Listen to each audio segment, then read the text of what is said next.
Warahmatullahi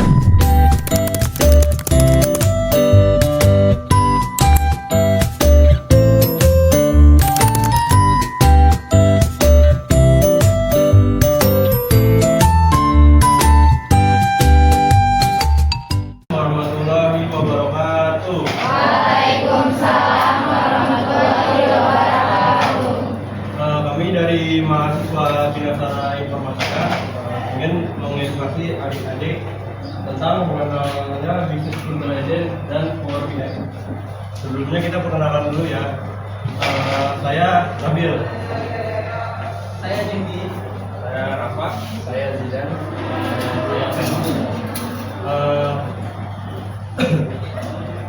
Untuk pengenalannya, bisnis intelligence dan Power BI ini nanti akan disampaikan oleh kita berlima. Jadi adik-adik bisa menyimak dan nanti bisa tanya jawab juga. Sebelumnya di sini ada yang pernah tahu nggak apa itu bisnis intelijen atau Power BI atau pernah dengar gitu nggak? Agak. Oke, kalau gitu kita mulai jelasin ya.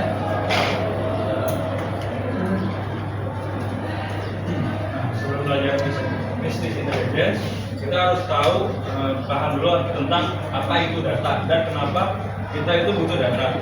Nah, apa sih itu data? Data itu kumpulan fakta mentah, bisa berupa angka, terus bisa tulisan, gambar, suara.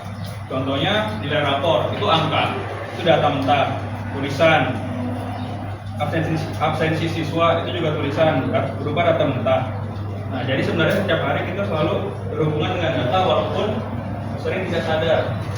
Nah, data contohnya itu udah yang tadi dijelasin. Kenapa kita butuh data? Itu dengan data itu bisa menjadi lebih akurat dan bisa dibuktikan. Contohnya, guru menentukan siswa terbaik itu menggunakan nilai dan absensi. Contohnya tuh ada berupa transaksi yang pelanggan, stok barang, penjualan. Itu berupa data, datanya sudah cukup. Tapi data mentah itu sering masih berantakan. Hari itu contohnya setiap hari sebuah perusahaan mengubah data mentah dari visualisasi atau transisi. Nah, caranya jadi informasi yang bisa dibaca. Nanti menggunakan visualisasi yang akan diajarkan nanti. Terus butuh sesuatu yang bisa membantu manusia mengambil keputusan lebih cepat dan tepat. Itu namanya BI atau Business Intelligence. Terus yang ketiga, jenis data itu yang pertama ada data primer. Data primer itu adalah data yang diperoleh secara langsung dari sumbernya. Itu bisa berdasarkan wawancara, kuesioner, terus observasi lapangan dan survei. Kalau sederhananya, kalau kalian membuat Google Form, itu menyebarkannya ke teman-teman. Terus itu termasuk data primer. Kalau data sekunder itu juga data yang sudah ada yang dikumpulkan oleh instansi atau pihak-pihak tertentu. Contohnya data BPS, data pemerintah, jurnal penelitian, data internet, dan laporan perusahaan. Akan menjelaskan apa itu definisi bisnis intelligence. Bisnis intelligence atau BI adalah rangkaian teknologi, aplikasi, dan proses yang digunakan untuk mengumpulkan, mengelola, menganalisis, dan menyajikan data operasional guna menghasilkan insight, wawasan yang terstruktur. Jadi itu BI ini bisa membantu suatu perusahaan untuk memahami data. Contohnya itu bisa mengelola data penjualan, bisa data pelanggan, dan bisa mengelola data stok barang. Dan BI bertujuan membantu perusahaan mengambil keputusan strategis yang lebih tepat, cepat, dan berbasis data. Contohnya itu bisa menentukan produk mana nih yang paling laris, terus bisa tahu cabang yang omsetnya lagi turun atau gimana. Nanti kita bisa melihat dengan secara visual, dengan visualisasi itu, dengan menggunakan bisnis intelligence ini, dan bisa memprediksi kebutuhan stok barang, terus mengetahui perilaku pelanggan.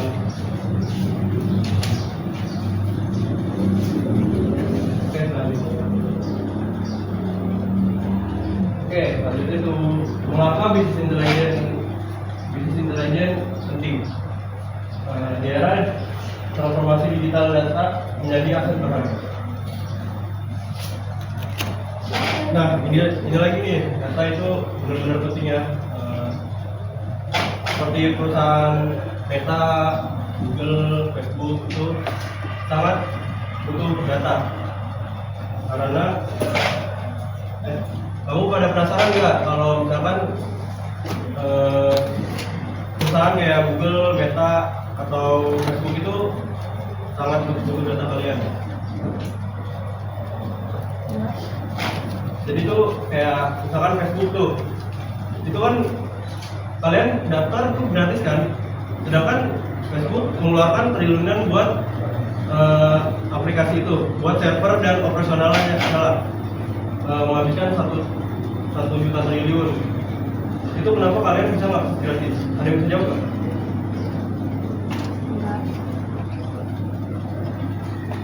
Angkat tangan gitu.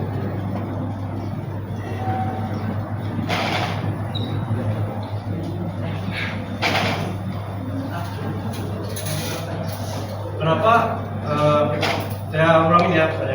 Kenapa perusahaan-perusahaan seperti Meta, Facebook, sama Google itu memberikan akses gratis pada kita, sedangkan mereka itu mengeluarkan uang triliunan buat membuat aplikasi tersebut.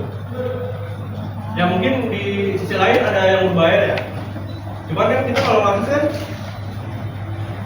itu gratis. Itu kenapa ya? Ada yang bisa jawab kan? Jadi itu sistemnya tuh kalau misalkan kita nggak bisa membayar dengan uang, kita bisa membayar dengan data kalian. Itu data-data kalian digantilah, jadi apa? Digantikan data, maksudnya uang digantikan data kalian. Itu data-data kalian kayak tanggal lahir, terus nomor telepon kalian. Itu pasti kalau mau daftar-daftar kan pasti menggunakan data itu kan. Nah makanya data tuh sekarang di era sekarang tuh data tuh lebih penting sekarang daripada minyak, atau bahasanya tuh data is the new oil. Jadi tuh yang dulunya perusahaan-perusahaan kaya seperti minyak itu paling kaya, sekarang tuh data yang paling dicari. Jadi tuh data tuh penting lah untuk zaman sekarang ini. Oke, lanjut.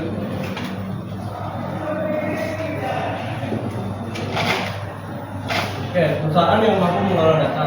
Nah tadi yang saya sebutkan tadi, perusahaan yang mampu mengelola data dengan baik akan lebih unggul dalam persaingan.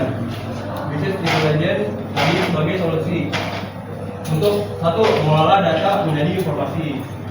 Kayak data mentah nih, kayak dari data misalkan dari berita ini, dari informasi ini, itu masih kita tuh kayak masih teks kata-kata gitu. Nah kita jadi menjadikan informasi menjadi visual supaya para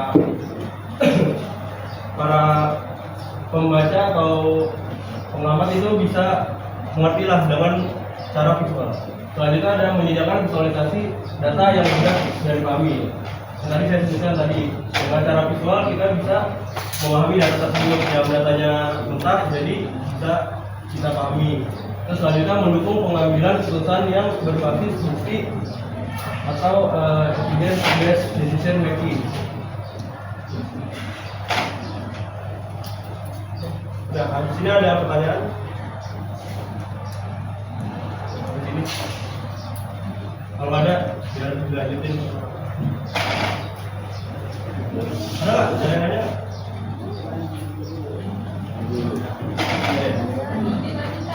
Lanjut.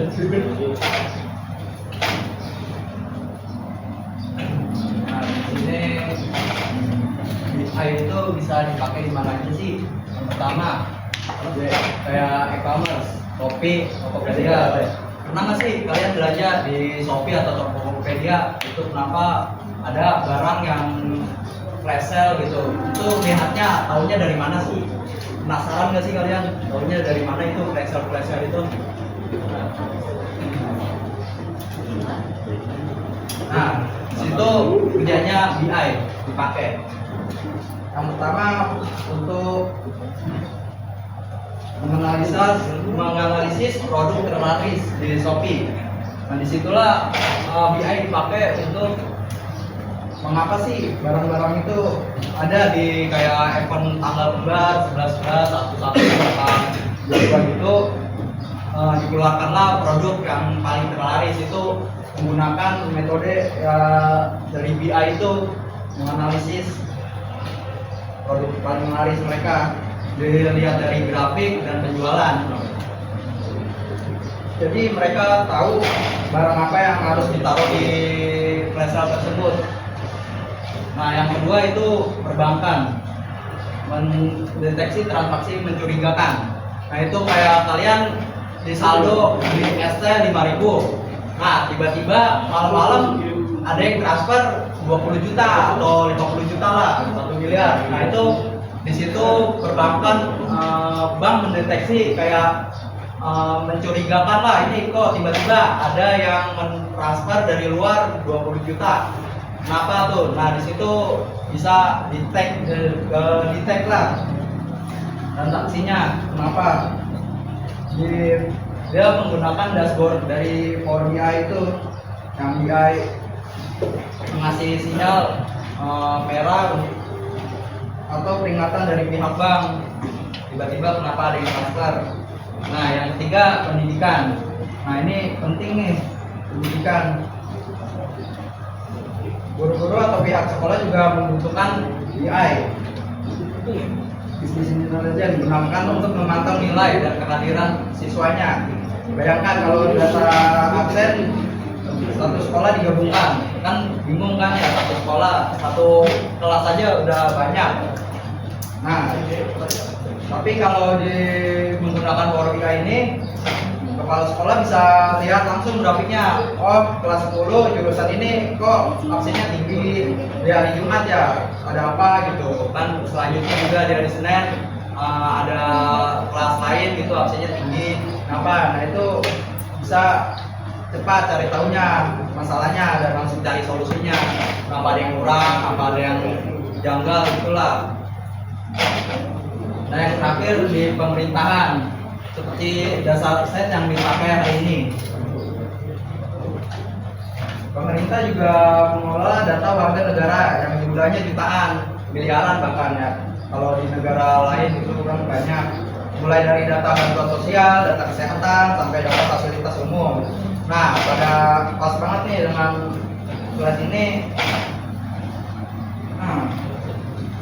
Nanti kita bakal belajar mengenai dataset dari populasi di Indonesia. Oke, selanjutnya sini ada yang mau nanya. Kalau nggak ada nanya, kita lanjut. Lanjut saja. Nah, di sini ingin saya menjelaskan cara kerjanya. Pertama, gimana sih datanya yang tadi saya jelaskan sebelumnya diolah gitu.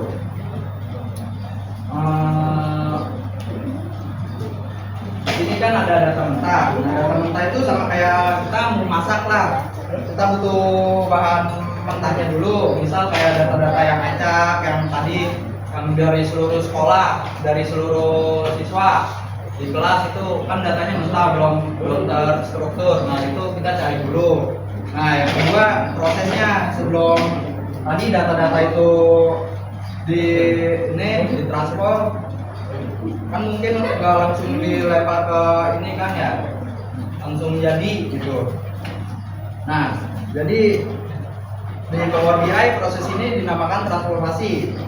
Kita bakal bersihkan datanya, buang baris yang kosong, tambahkan kolom yang baru atau kurang, dan filter dan saring data yang nggak penting. Disinilah tugasnya fitur Power BI yang nanti kita akan pelajari. Yang yang ketiga dan keempat itu sama. Setelah datanya sudah rapi, barulah kita menganalisis dan visualisasi yang sudah tadi kita bersihkan, yang kita sudah rapikan, dan kita ubah bentuknya jadi grafik data, apa grafik lingkaran atau peta lokasi yang sudah jadi sebuah dashboard interaktif. Tujuannya apa? Biar orang yang melihat nggak pusing, jadi suka sama lirik langsung dan paham apa yang sedang dianalisis dan apa yang divisualisasikan data tersebut. Nah, yang kelima, keputusan. Akhir dari tujuan ini, proses yang semua tadi setelah selesai disajikan kepada yang tadi yang ingin mencari data tersebut, mereka bisa mengambil keputusan atau tidak data. Contohnya setelah melihat grafik penjualan yang tadi di Shopee atau Tokopedia itu yang tentang flash sale, kenapa itu bisa jadi flash sale barang-barang tersebut. Nah, itu bisa ternyata grafiknya penjualan kayak penjualan seblak apa penjualan apa, nasi goreng atau apa, kok bisa rame tinggi. Nah, itu keputusannya bulan ini keputusannya untuk perbanyak stok atau cabang. Nah, itu jadi alur BI. Simpelnya dari bahan mentah ke transformasi. Nah, kita bersihkan, kita olah, dan kita bikin grafiknya sampai akhirnya jadi keputusan bisnis. Nah, ada ya dari sini sampai ada yang mau tanya? Tanya, Pak. Tidak bertanya. Kamu lanjut? Lanjut, udah. Nah, dari tadi kan kakak-kakak berempat ini pada ngomong nih, BI itu apa sih? Terus juga cara menghitung bisnis intelligence biasanya alatnya itu apa aja, terus tujuannya juga belum dijelasin tadi kan. Di sini itu sebenarnya Microsoft Power BI ini itu sebuah alat. Sebenarnya itu hampir sama ya kalau kalian pernah ada yang pernah bikin Excel nggak? Nah kan, kalau bikin itu sebenarnya kalau Excel itu Excel tuh biasanya kan cuma tabel sama ini doang kan, nomor, angka, segala macam. Nah, Microsoft Power BI ini itu tuh sebuah tools atau alat gratis juga. Itu bisa memvisualisasikan data yang dari tabel, terus dari yang di Excel itu bisa menjadi ada grafik, terus juga bisa jadi dashboard di website, terus juga bisa menghitung penjualan atau dan segala macam di perusahaan-perusahaan lah. Microsoft Power BI ini platform business intelligence dan visualisasi data interaktif dari Microsoft yang digunakan untuk menghubungkan, memodelkan, dan juga menganalisis. Nah, kalau bisa menganalisis, misal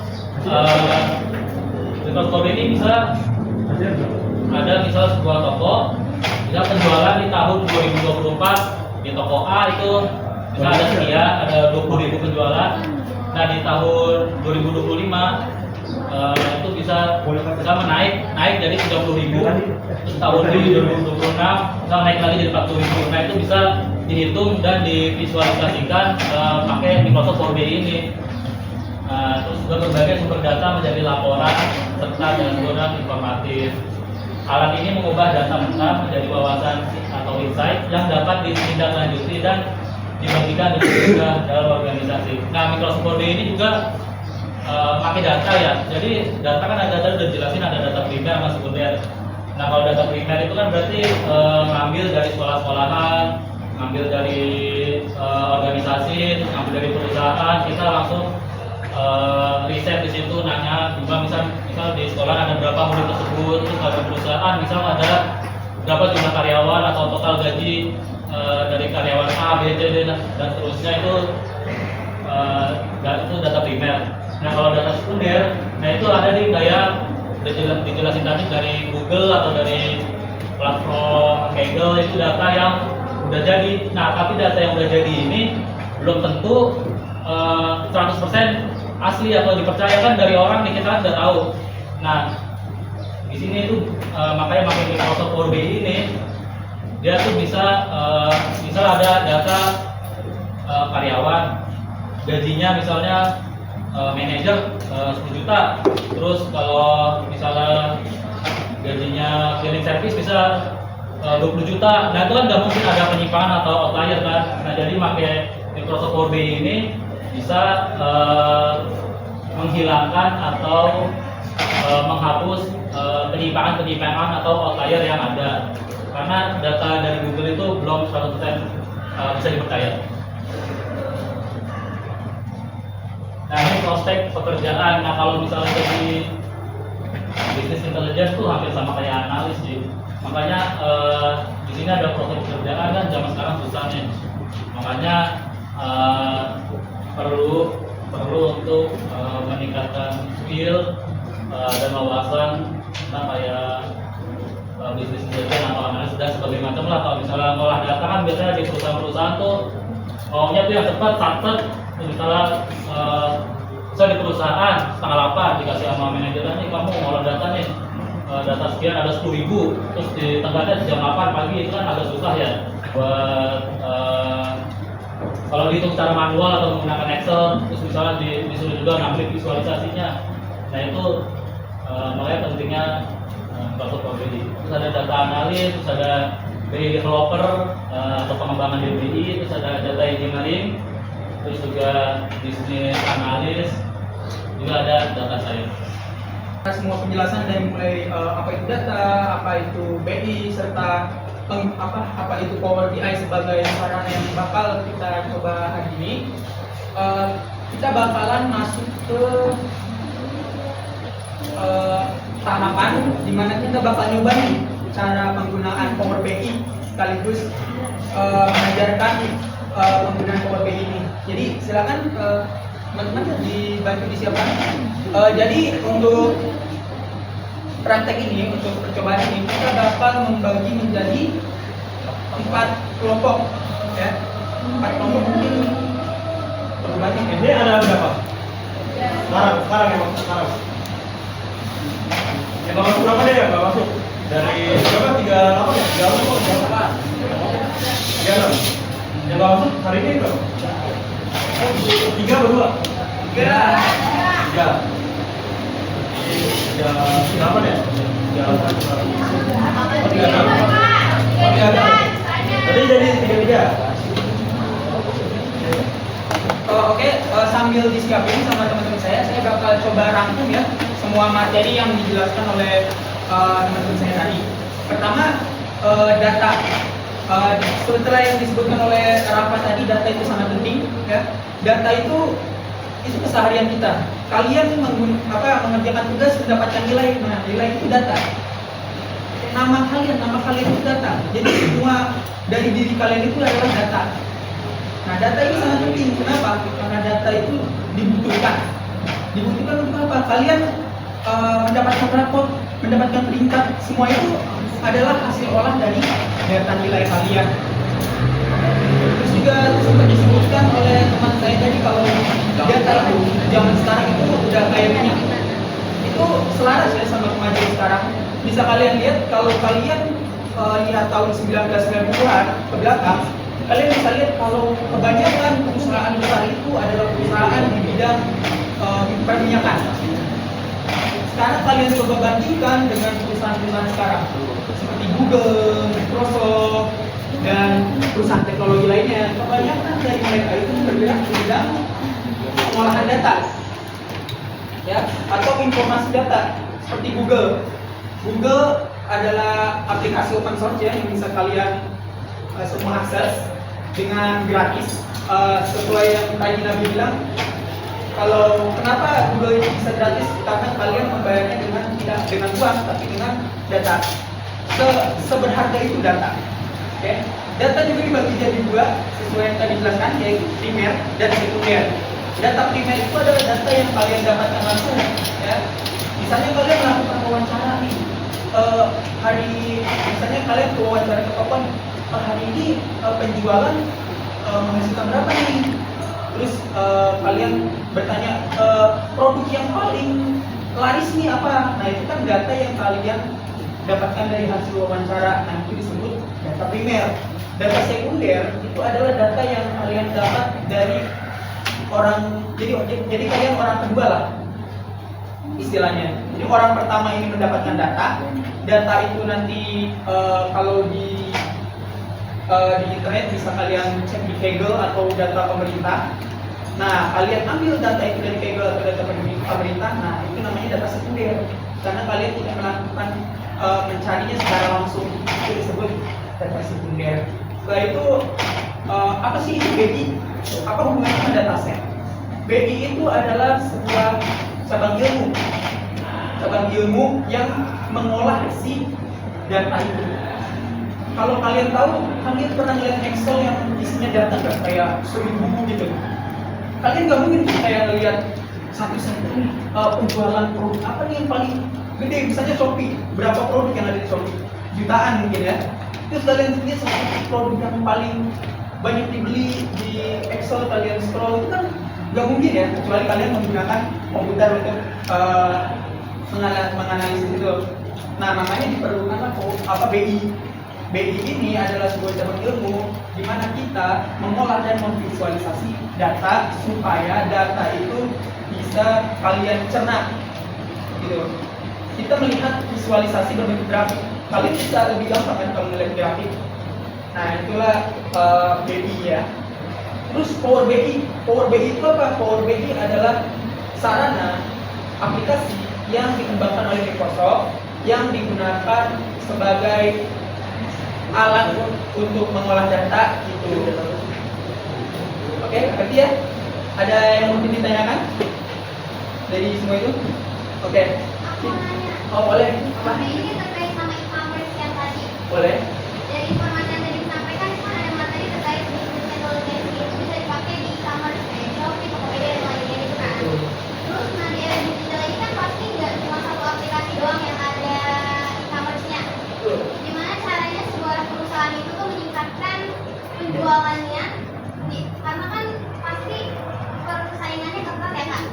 Nah, gimana cara meningkatkan penjualannya menggunakan ini bisnis intelligence? Oke, benar kata kamu, banyak banget juga, cuma kamu e-commerce itu banyak yang ada Shopee, ada Tokopedia, dan gimana cara mereka bersaing? Nah, mereka ini juga menggunakan data. Jadi mereka melihat, mereka ngumpulin semua data yang mereka punya, mereka visualisasiin. Jadi visualisasi itu nanti berbentuk apa sih namanya, berbentuk diagram. Nanti misalnya ada per provinsi produk terlaris per provinsi. Nah, bisa dilihat tuh provinsi ini yang terlaris produk ini loh. Nah, dari situ diambil keputusan. Makanya tadi keputusan itu kan langkah terakhir dari Power BI ini. Keputusan itu diambil dari visualisasi. Nah, dari keputusan itu baru kita lihat. Misalnya si bisnis intelijen ini, si pelaku bisnis intelijen ini bilang, oh di provinsi ini produk yang laku adalah laptop misalnya, karena di sini adalah kota mahasiswa, begitu. Itu bisa langsung dikabarkan ke marketingnya. Oh, marketing nih di provinsi ini yang ramai laptop, gitu. Oke, kata marketing. Akhirnya marketing menaikkan pemasaran laptop, promo-promo laptop. Nah, dari situ dapatnya promo itu, gitu. Jadi promo itu dilihat dari yang ramai itu apa, untuk memancing publik. Nah, untuk mungkin ada pertanyaan nih, kayak aplikasi-aplikasi itu dapat data dari mana gitu ya? Ya kan? Terkait dengan algoritma itu kan? Betul, algoritma. Jadi algoritma itu kan menghasilkan data sebetulnya. Kayak misal ada orang kamu misalnya beli apa di toko online, misalnya beli laptop ya, terus nah itu akan tercatat, algoritmanya akan tercatat menjadi sebuah data. Nah, algoritma dan data ini dipakai oleh si perusahaan untuk melihat, oh kamu ini suka barang-barang elektronik loh, jadi akhirnya dipromosikan ke kamu itu barang-barang elektronik.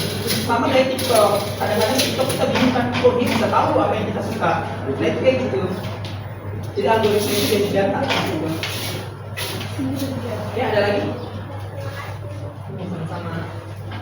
Oke, kita coba langsung ke ini aja ya, ke Karena siapa namanya ini? Karena udah berani mau nanya ya, Iya. kita kasih hadiah deh. Ini loh, Pak. Oh, karena udah berani nanya ya, jadi ya kata apresiasi lah. Ya. Malu-malu. Nah, kita lewatin semua tadi udah sama kakak-kakaknya udah dimasukin ke black report semua, jadi ini udah lewat. Nah, kita masuk aja ke import data dan transformasi data. Ya, transformasi data itu sesuai yang dijelaskan tadi digunakan untuk, kan nggak semua data yang kita dapat itu bagus ya. Kadang ada yang dia ada yang aneh datanya, ada yang kosong, kita bersihin tahapan transformasi data ini. Oke, pertama kita import data dulu ya. Import data bisa kalian lihat di sini ada Excel workbook atau big data. Bisa. Ada ini big data yang ada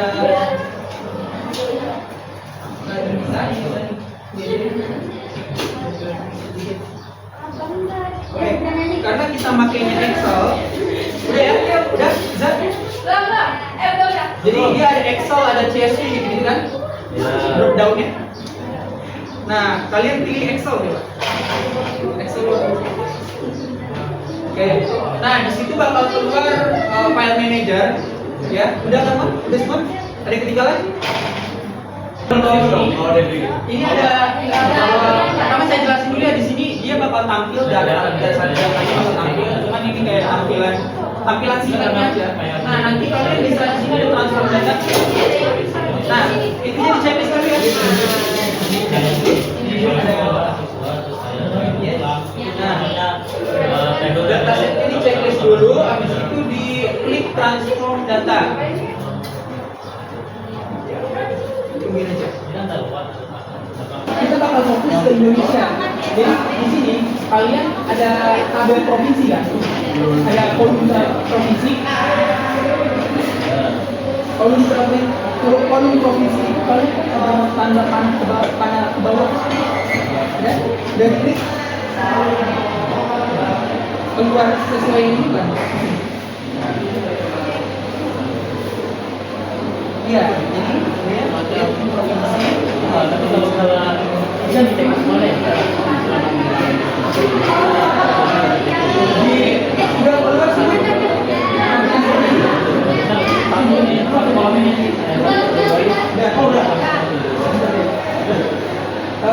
Udah begini kalian kan semuanya checklist ya, jadi semuanya ada. Kita uncheck yang luar negerinya karena kita bakal fokus ke kelayakan pendidikan di Indonesia aja. Sudah? Udah semua? Unggul. Kalau udah di okein aja. Oke. Udah. Oke semua.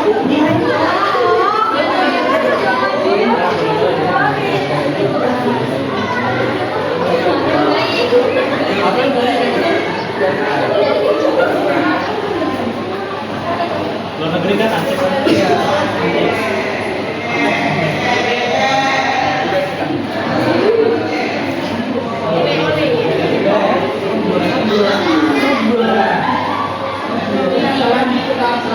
Di oke nggak tuh? Di oke nggak? Oke, ya. Supaya di oke aja. Nah, terus di provinsi ini, di tabel provinsi itu kalau nggak salah dia ada pro titik gitu ya.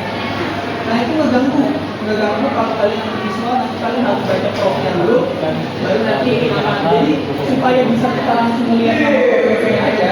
Pertama kalian di tabel provinsi kalian di kanan. Ya. Di provinsi dari Ada.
Ini tuh teman-teman.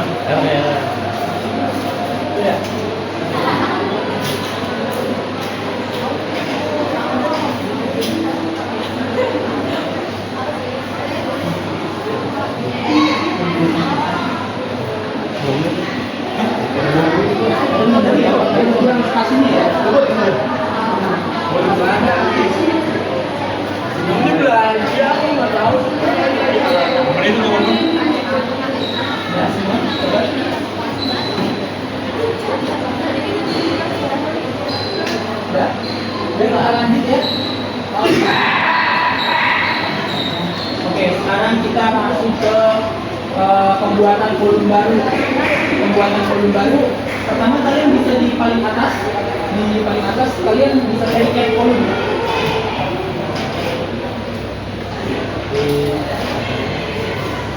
Add volume. Ya. Setelah kalian add volume, kalian coba cari masukin volume.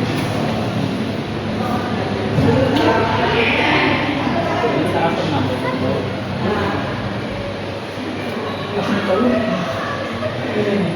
Kasih volume ini di bawah. Sudah. Sampai tampilannya keluar ini.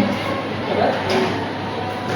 Namanya bisa kalian ganti ke terserah kalian sih, cuman pokoknya ini persentase putus sekolah. Bisa kalian mau namanya apa? Persentase putus sekolah ya. Jadi kan di datanya itu kita ada putus sekolah kan.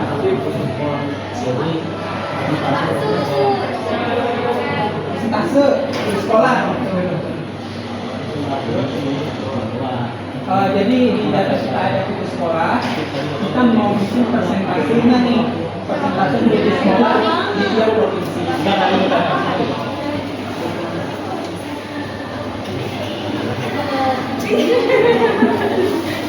Ya, berganti semua namanya. Pasti coba deh. Gak apa-apa. Ini apa nih? Bawahnya apa, Jun?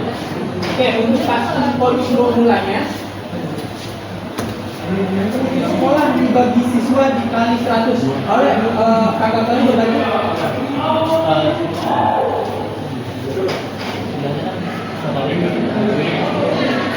Jadi kayak gini, kalau kan bisa tanya sini. Itu dari sekolah.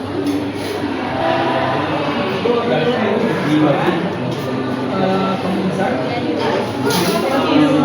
nanti dibagi menggunakan simbol dari kasih lagi itu ada apa? Siswa. Siswa.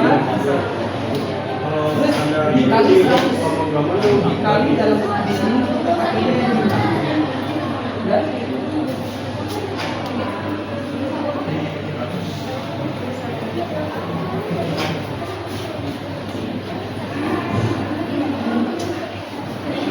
Kenapa harus 100, Jun? Karena ini persentase ya, jadi kita perlu kalikan 100. Jadi itu rumus persentase ya. Kalau tahu lah ya. Jadi matematika di sini penting ya.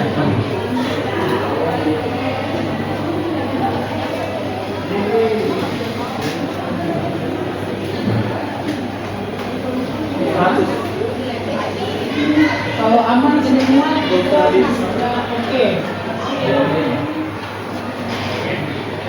Oke. Kalau menjadi Orang lagi gerak, istri. dia ada error atau udah biasa aja? 0 koma.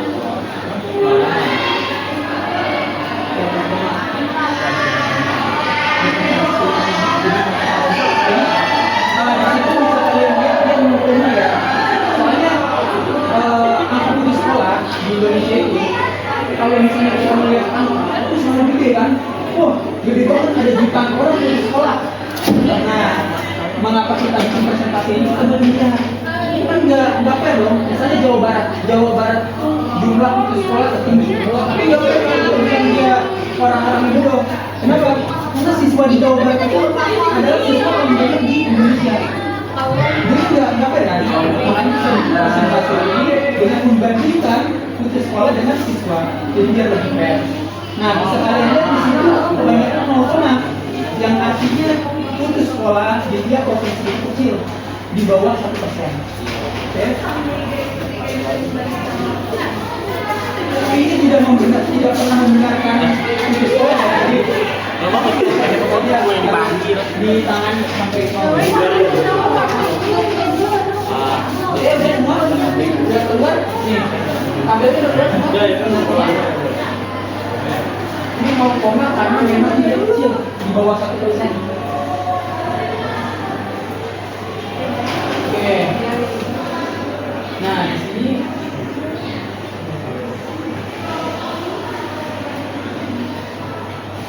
kalian bisa desimalnya kan banyak ya, bilang koma banyak tuh. Nah ini bisa kalian sederhanakan. Coba kalian klik kanan di sini di mana ya? Di presentasi tadi coba dorong di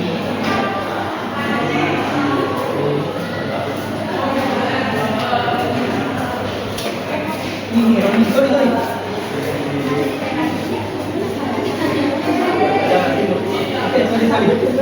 itu bukan di kiri kanan, sorry banget ya. Pokoknya di sini di atas ini itu ada round. Kalau di atas ada round. Itu belum lah itu. Tapi ini hanya terus sekali. Nanti round. Yang ini pencet. Nanti kalian pencet cari round di bagian atas ini. Rounding ya. Ya round. Kan ada round up, round down. Ya. Pilihnya yang round aja, yang paling bawah.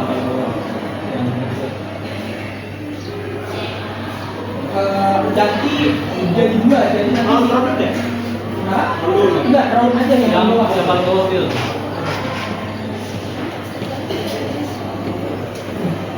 Nah, di situ nanti kalian klik 2 di dalamnya, udah semua. Klik 2 terus oke. Nanti dia bakal menyederhanakan desimal dibandingkan karena Kasih 2 tuh.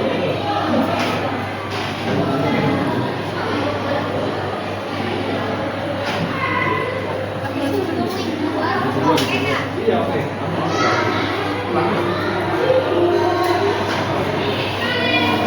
Karena kan itu satu ya.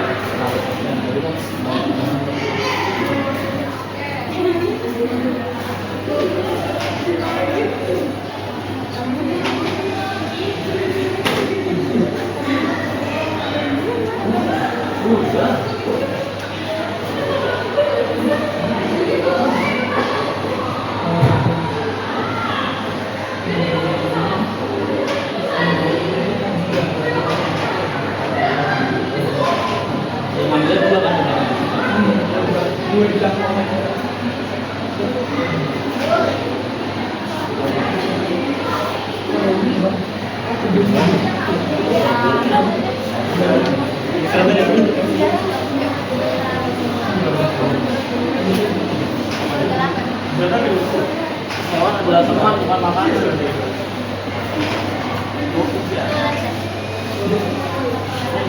bisa semua.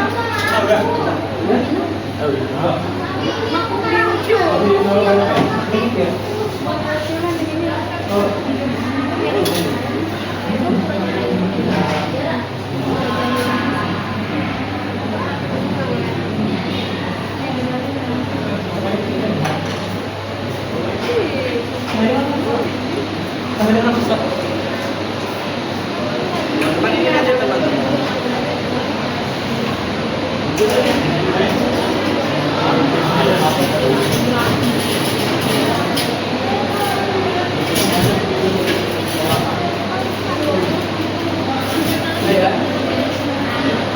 Nah, di situ kita bikin kolom lagi. Tapi beda kolom ini, dia kondisi kolom. Kondisi kolom ini yang pakai kalau kalian ada kasih pengkondisian lah kayak ini. Jadi kalau misalnya dia bikin dari ini, dia ini. Kalau misalnya dia kurang dari sekian, ya kondisi politis di sampingnya kasih polemik tadi.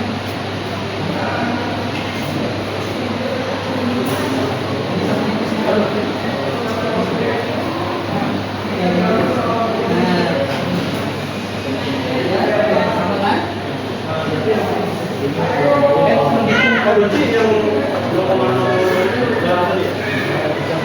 Biarin aja. Ya udah. Kondisi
volume presentasi yang kalian ada bikin ya, kali 100 yang maunya banyak aja pakai yang maunya banyak atau apa, pakai yang mau bikin mau apa yang kalian udah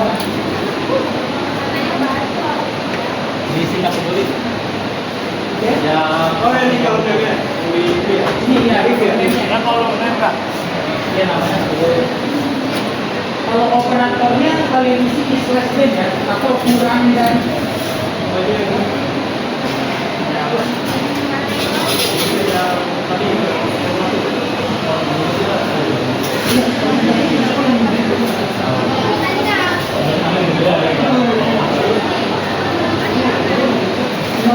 ya, tapi kalau misalnya di sini koma itu bukan koma itu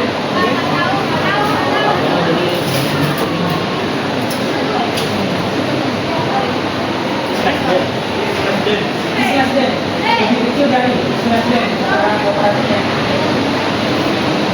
value-nya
0,1 ya.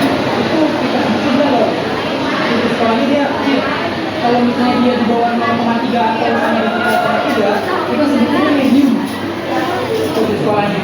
Nah kalau else itu yang lainnya di 0,3 kita sebetulnya dia kategori high sebagai provinsi untuk sekolah paling high. Kalau udah selesai sudah oke.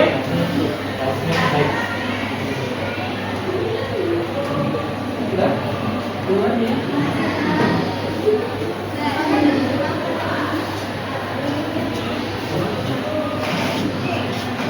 Kalau udah bisa oke.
kalian yang muda nanti kalian bagian form.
Di sini ada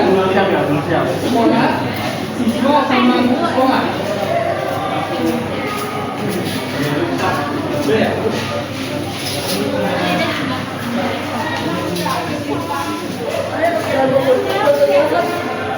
Ambil apa Jun? Sekolah siswa sama sekolah. Sekolah itu yang bukan yang persentase ya.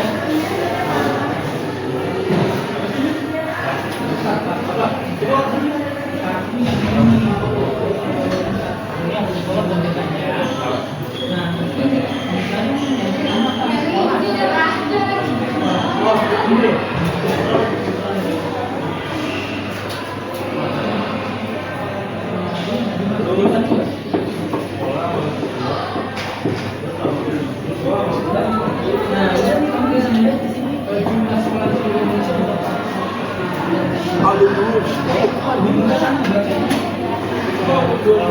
Kamu ikutan ini dari sekolah. Kalau kamu ini siswa,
Iya.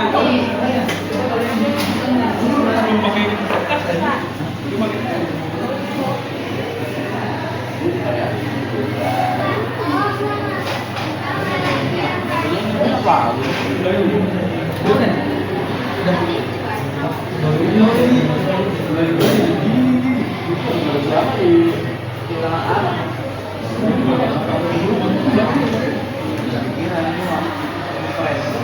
Jadi yang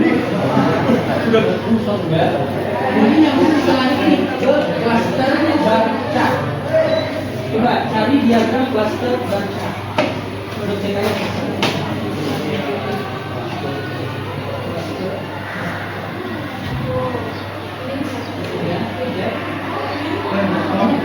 Kalau kamu lihat di sana ada DX,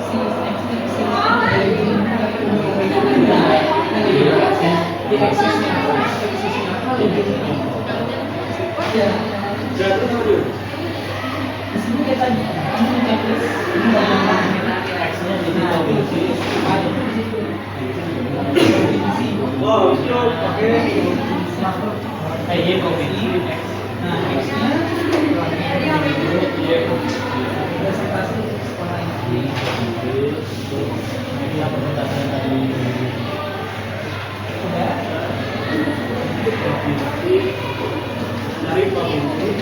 nah balik ya presentasi sekolahnya kamu bisa juga ini info kali ini Kalau tadi nggak mau. oke nah yang ini yang bantu kamu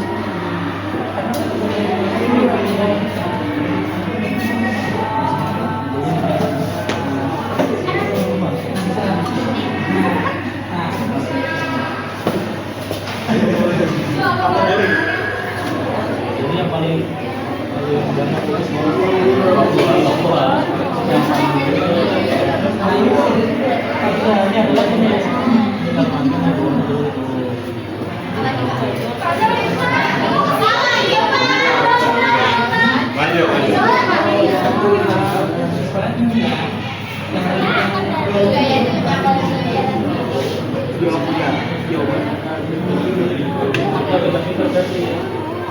secara prakteknya enggak daripada kalian harus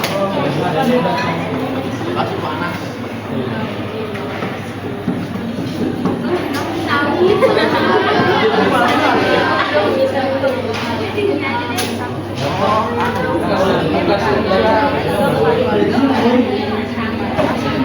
supaya ada warnanya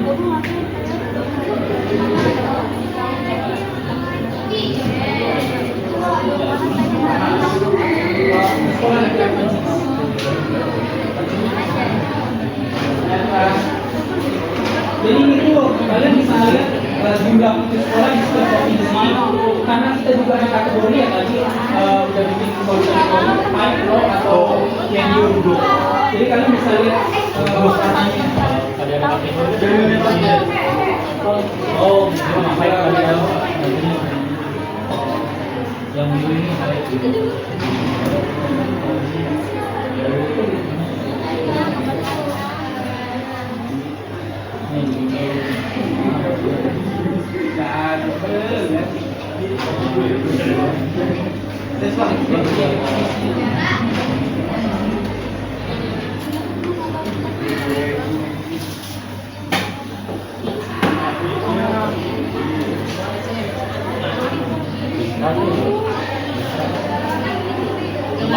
masuk lagi.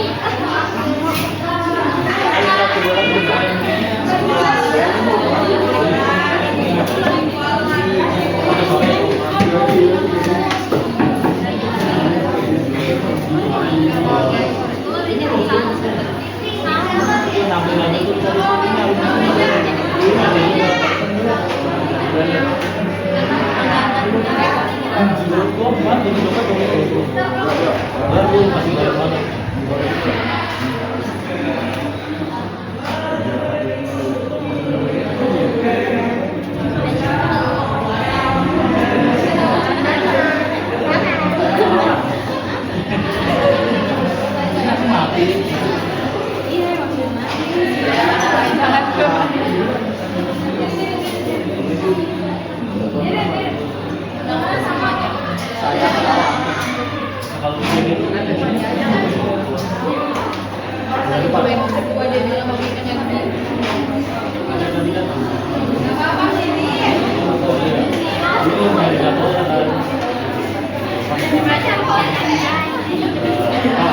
Ini yang paling coba jadi paling Beres tuh. ini kan masih ada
sini kalian bisa melihat ruang kelas baik itu berapa persen sekolah Indonesia yang yaitu ruang kelasnya baik, yang ruang kelasnya bisa ringan, bisa sedang, dan bisa berat. Kalian bisa lihat dari warnanya juga.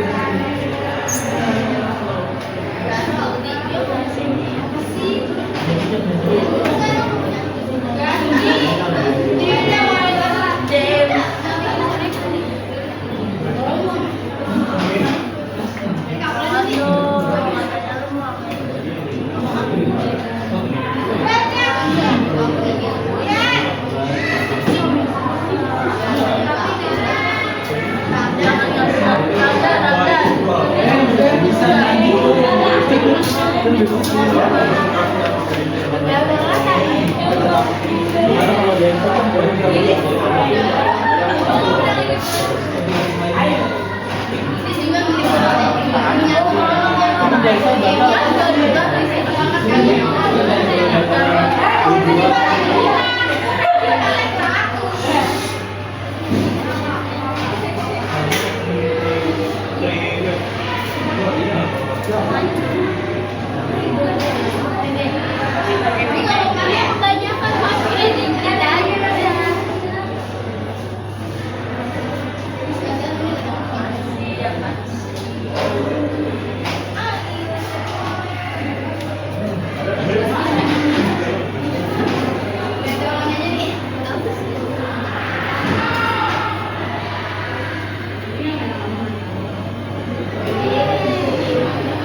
Kepala sekolah dan guru dengan pendidikan yang besar dan Apa bagaimana teman?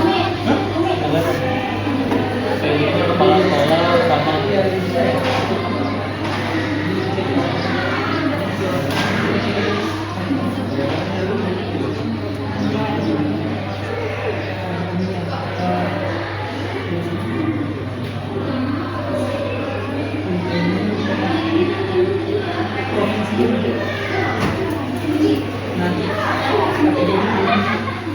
jadi bisa jadi kalau misalnya guru atau kepala sekolah dengan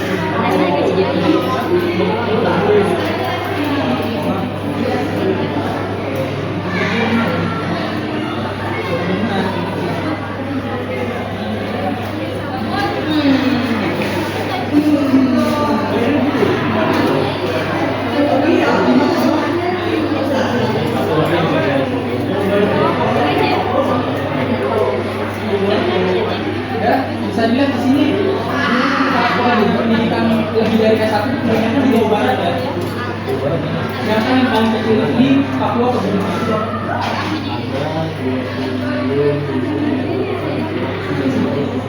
Ya. Nih terakhir. Teknik baca terakhir ini yang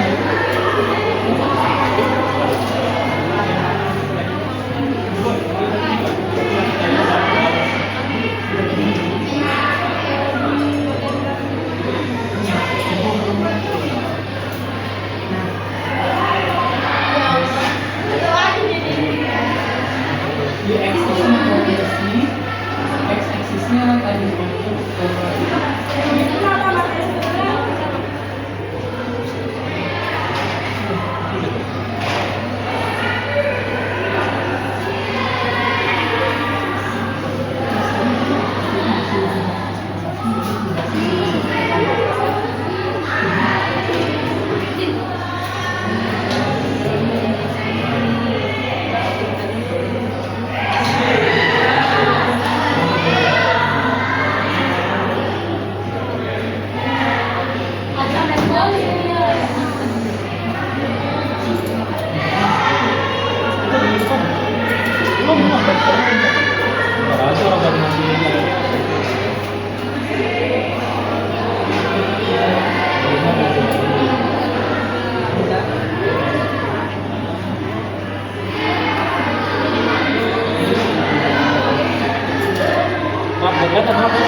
Itu yang tadi bang, yang rusak tadi.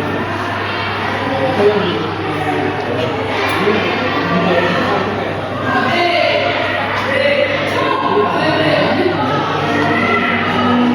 Eno, kamu yang mana?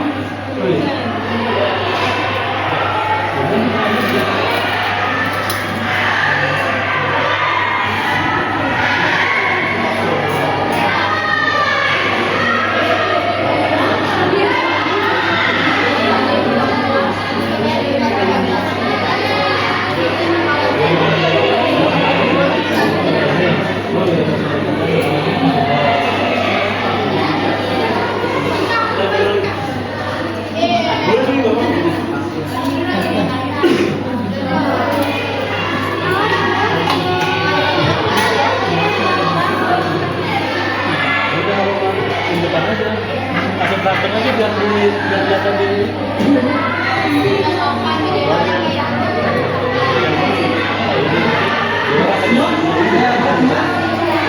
tahu ya ini buat apa? Tahu ya? Jadi kalau tadi kita lihat di dalam ruang kelas, kondisi ruang kelas di seluruh Indonesia, kalau ini kita sendirian itu tiap provinsi. Misalnya yang pertama ini saya di provinsi Jawa Barat, ruang kelas baru di berapa, ruang kelas pusatnya berapa, tapi saya kayak dia nggak langsung ini. maju deh. Maju deh, mau maju. Mana ini? Ini awal. Enggak, sabar. Jun, langsung dari awal. Kalau visualisasi. Ayo. Ya.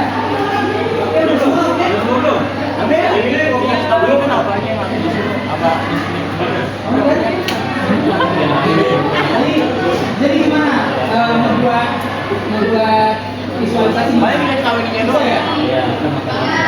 Iya. Kalau gampang berarti ini di awal maju, ini di awal.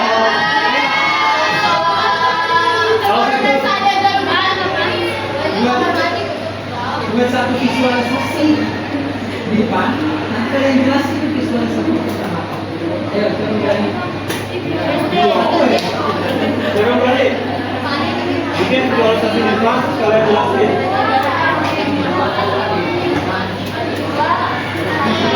Udah di mana nih?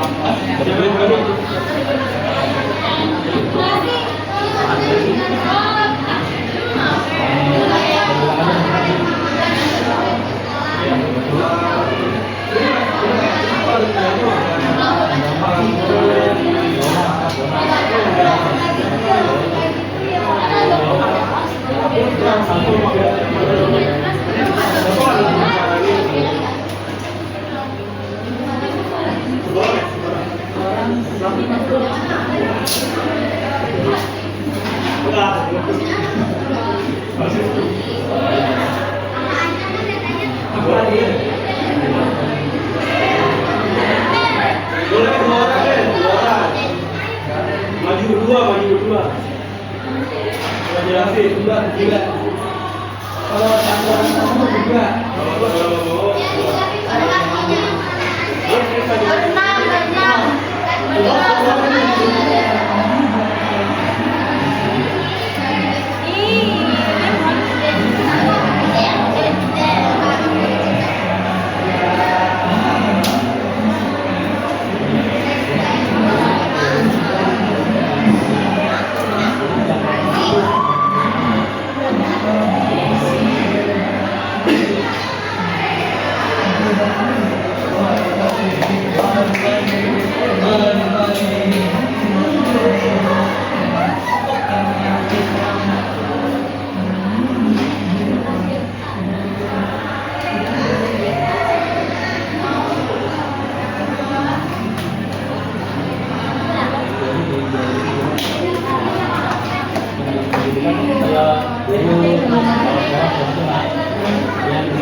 Jujur. Esensinya sekali lagi. Esensinya sekali lagi. Esensi. Itu pengen ada esensi. Gimana tadi esensi? Ya, mau maju. Tapi nanti satu doang kan kayak gini. Lagi biasanya gini kalau yang paling banyak itu kan paling gede nih. Yang tenaga pendidikan di atas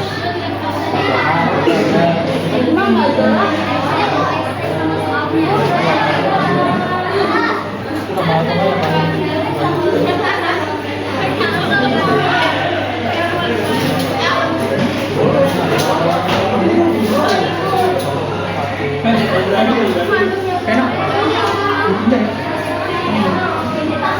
Pengenan banget. Tadi ke shoot kok dari depan tuh, dari situ.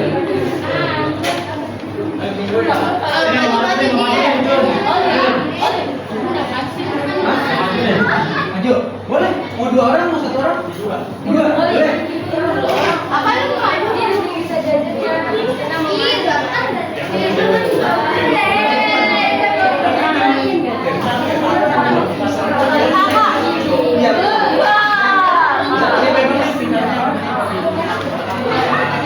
Iya, mau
Temannya mau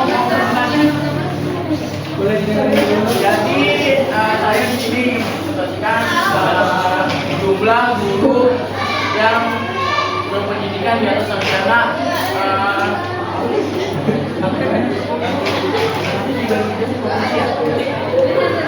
berdasarkan provinsi. Jadi jumlah guru yang paling banyak di atas sarjana ada di provinsi Jawa Timur, itu ada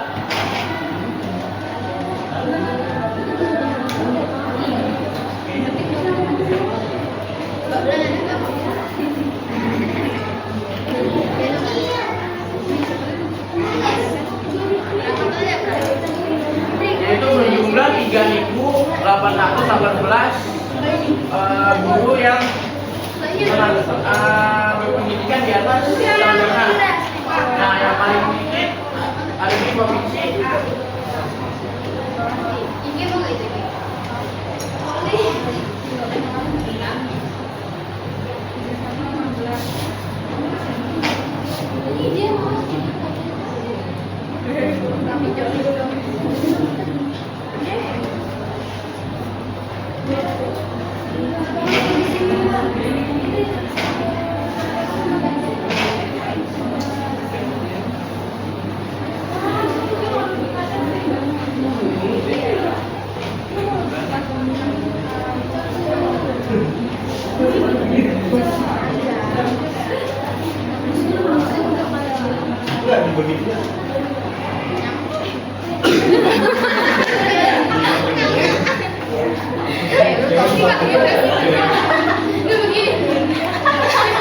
Tadi motor jatuh tuh mati.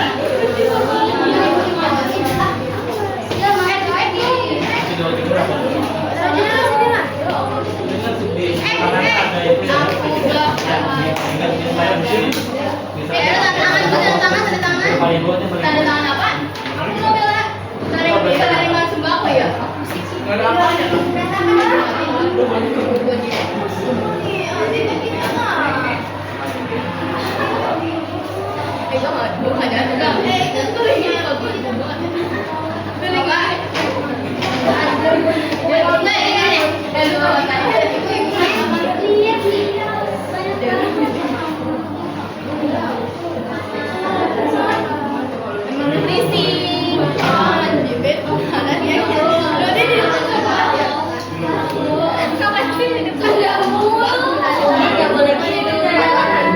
Boleh nggak?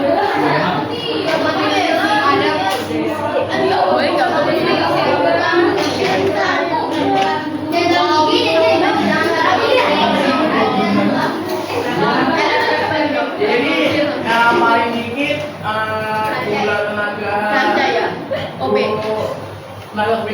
tenaga pendidikan paling dikit itu ada di provinsi Papua Pegunungan, hanya sekitar 15 orang yang berpendidikan di atas sarjana. Jadi yang paling banyak itu ada di Jawa Timur, dan yang paling dikit itu ada di Papua Pegunungan. Yang paling banyak itu berapa? Yang paling banyak itu Jawa Timur di 10,79%, dan yang paling dikit itu ada di Papua Pegunungan dengan angka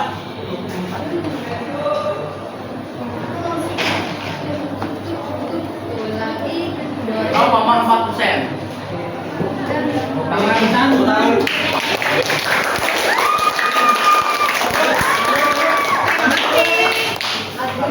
Satrio. Adrian, terima kasih. Kenapa dulu? Mau dijadiin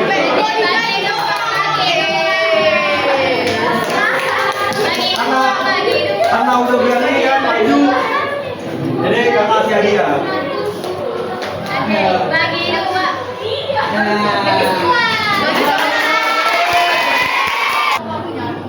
Ini ada Foto dulu. Terima kasih. Oke, teman-teman, makasih banget atas waktunya. Sorry banget nih sampai ngambil jam istirahat kalian. Terima kasih lah pokoknya ya. Kita bakal pamit sampai sini dulu. Assalamualaikum warahmatullahi wabarakatuh. Waalaikumsalam warahmatullahi wabarakatuh. Kita boleh foto bareng dulu ya.